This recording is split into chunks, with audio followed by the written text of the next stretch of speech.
This is another eBay package, no CN22.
This pile of stuff comes from Alice.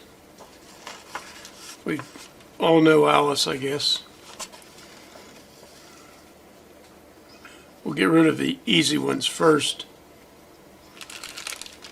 This is just a bag of 50 8-pin dip sockets.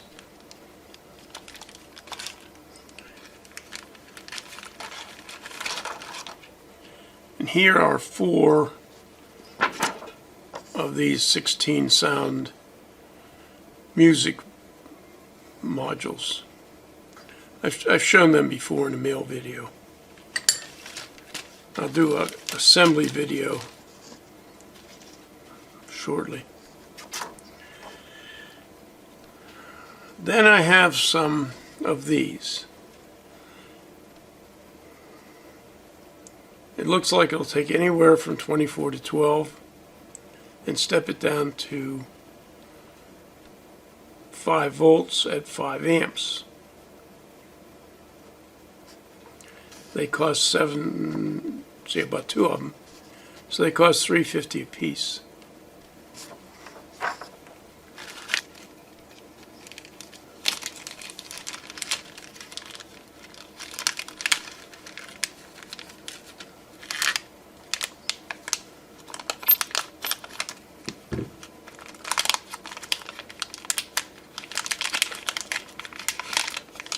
The module itself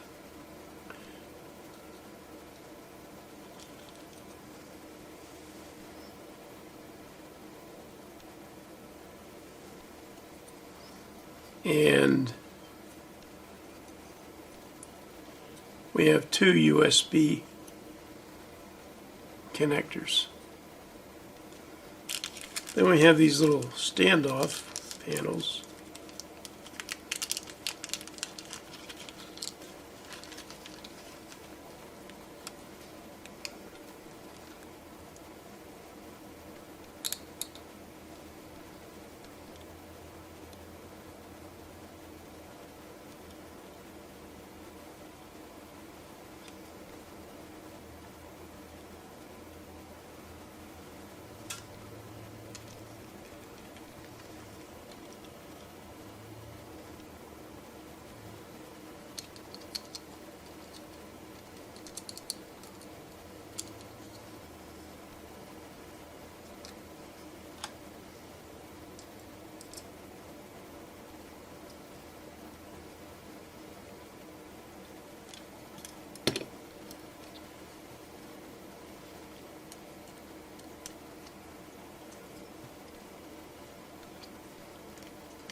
So we got 533 there,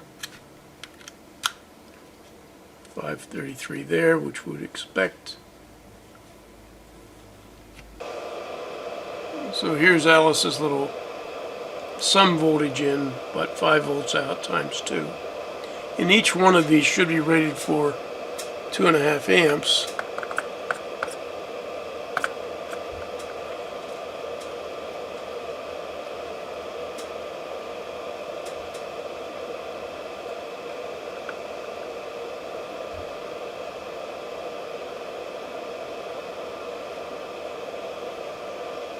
Now I don't have a second USB detector, but there we are at 1.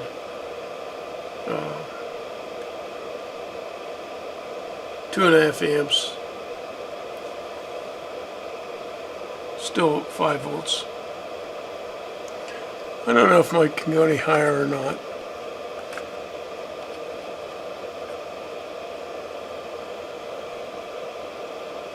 It shut down on overcurrent. I put together a few more test leads.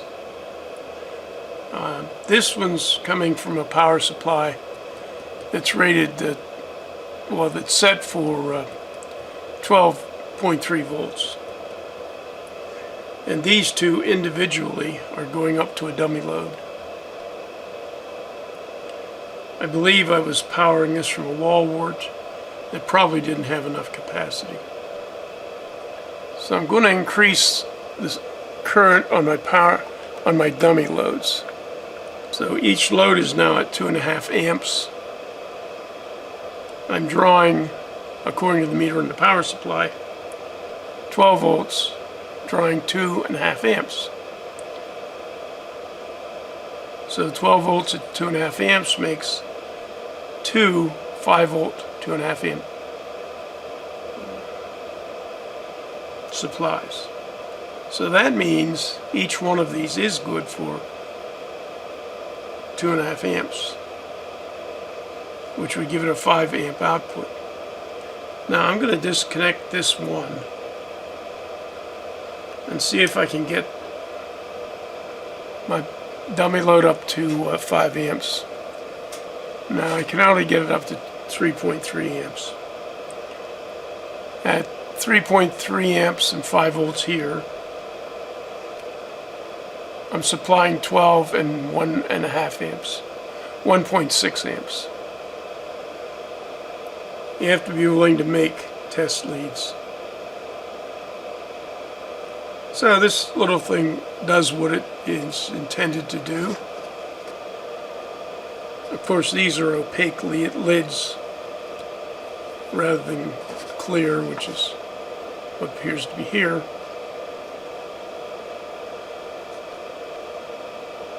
Remember, that's 2 of them for $7. So I have one of these. I actually have 2 of these.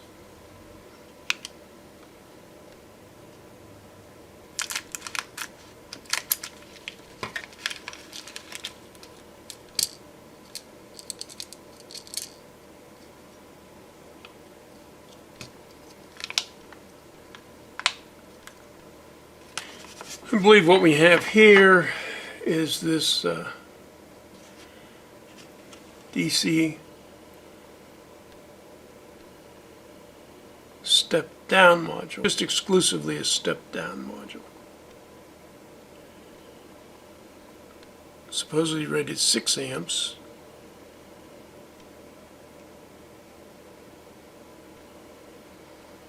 And I ordered 2 of them. And they were, say, $6.50, so that makes them $3.25 a piece. I'm installing these little M3 standoffs, which I just assume are feet.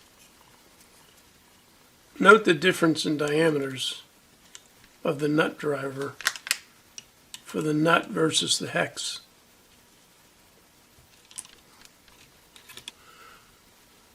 One's a 0.5 and one's a 0.55. I think all M3 hexes would be the same. So right now I'm supplying 29.5 volts and 1.46 amps here. The power supply is delivering almost 10 volts at 4 amps. These two go to my dummy loads. These two, of course, go to the voltmeter. So 10 volts out at 4 amps. A little less than 30 volts in at 1.5 amps. And I'm not going to touch it, but if I lay my hand on the top of the filter capacitors,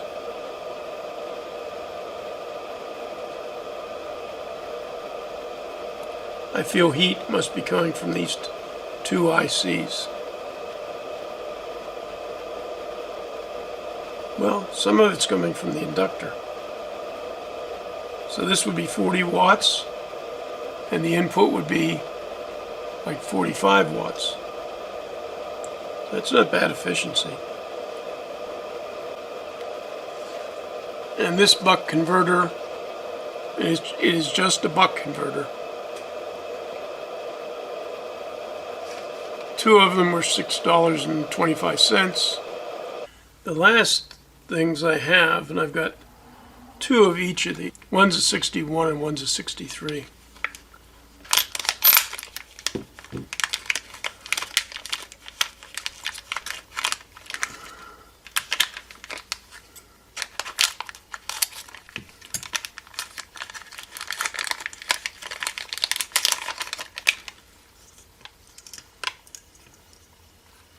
So they appear to be identical.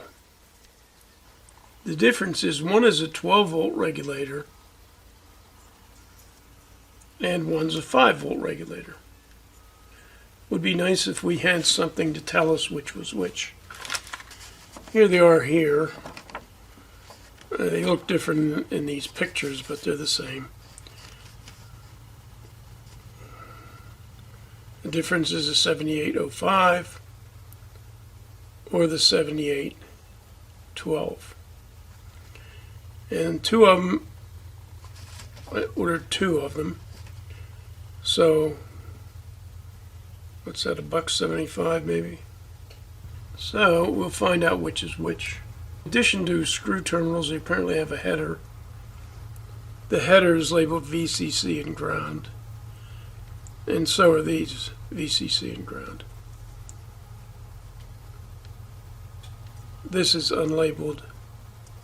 Their AC input or DC, but you see there's no polarity specified because it doesn't matter. So this input filter capacitor, and it is a capacitor in the input, is rated 50 volts. So these can't be used with more than, say, 30 volts of AC.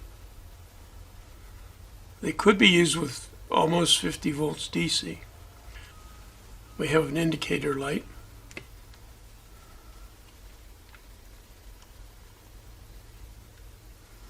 So this one's obviously a 12 volt regulator.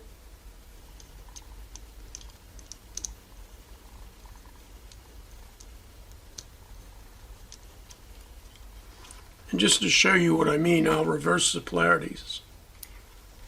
So I have reversed the polarity. If you just go back a minute in the video, you'll see that the positive was up here, negative down here. They're reversed now.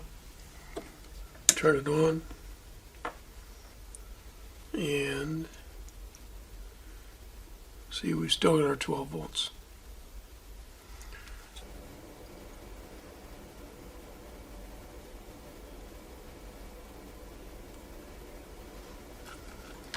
Now I'm going to mark that because I can't read the actual device because I can't get past that capacitor. And since they were 12 and 5, this one will be a 5, I think. Turn it on again.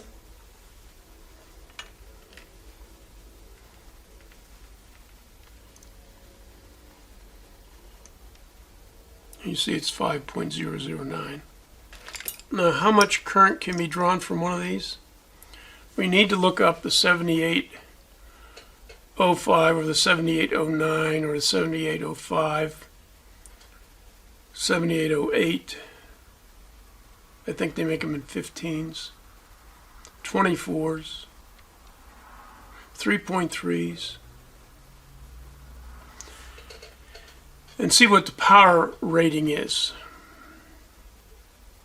Now that'll give you the maximum dissipation for these. And that's assuming, maybe, that they have a large heat sink. These have fairly small heat sinks, so I'm guessing, depending on the input voltage, the higher the input voltage, the lower the output current will be, because more voltage has to be dropped across this device. So the difference between the input and the output, DC if you will, so you have to make a correction for AC. The difference between the DC value here, even if it's AC, and to correct it you multiply by 1.4. The difference between these potentials times the current you intend to draw will be the wattage developed, and that wattage cannot exceed this device wattage mounted to this heatsink. Maybe a couple of hundred milliamps, which would be nice for the display on the front of a piece of equipment. It'd be fine for powering some fans perhaps. At less than $2 a piece, I can't build this.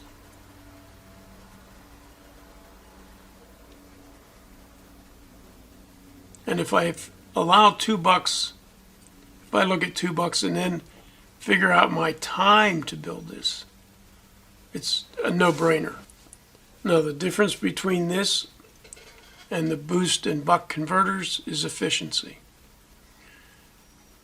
This generates, in general, more heat.